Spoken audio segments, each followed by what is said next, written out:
घराकडे जाऊन त्याला भेटून 10 वेळा भेटून गोबेल्स नीतीचा पायंडा पाडून या ठिकाणी सारखं त्याच्यावर बिंबून तो जाणार नसलं तरी त्याची जायची मानसिकता तयार करणं हे आमचं काम नव्हे, हे आम्ही करणार नाही.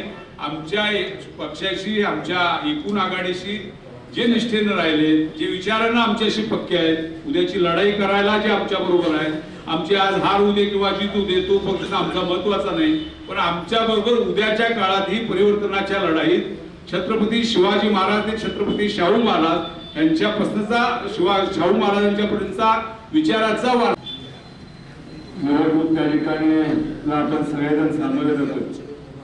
त्या निवडणुकीच्या निमित्तानं महाविकास आघाडीच्या माध्यमातून जी निवडणूक आम्ही सर्वजण एका चिन्हावर लढणार आहे, त्या आणि एकच चिन्ह असं घेऊन इचलकरंजी शहरांच्या वाशियासमोर गेलं तर त्याचा शहरवासियांना सुद्धा चांगला इफेक्ट होईल. जनतेसमोर जात असताना एकत्रितपणा म्हणून सर्व राजकीय पक्ष एकत्र येऊन आपल्या समोर येत आहेत म्हटल्यावर त्यांच्यावर प्रभाव सर्वांचा पडेल अशी एक भूमिका सर्वांच्यातून आली.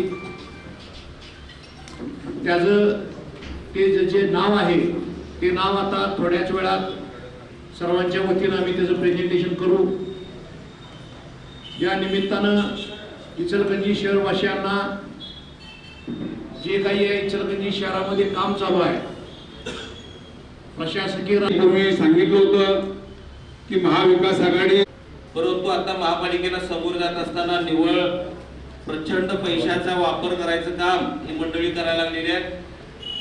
त्या सत्ताधाऱ्यांचं एकच सूत्र आहे, सत्ता सत्तेतनं पैसा आणि परत पैशातनं सत्ता मिळवण्याचं काम, लोकांना विकत घ्यायचं काम ही करायला लागलेली आहे.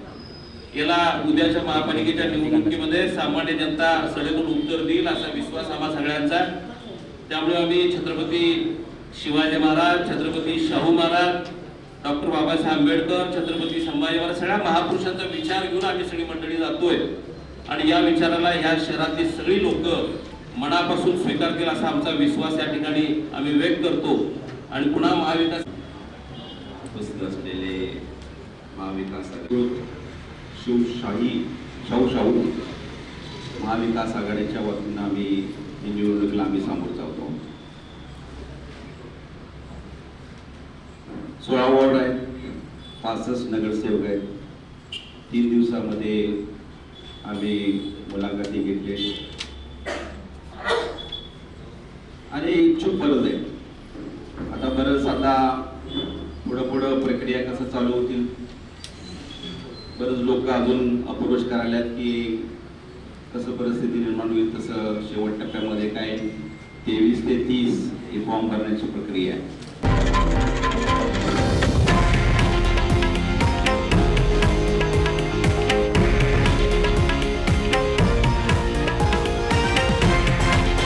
हे आहे देशातील नंबर 1 न्यूज नेटवर्क आणि आपण पाहत आहात TV9 मराठी, एकमेव.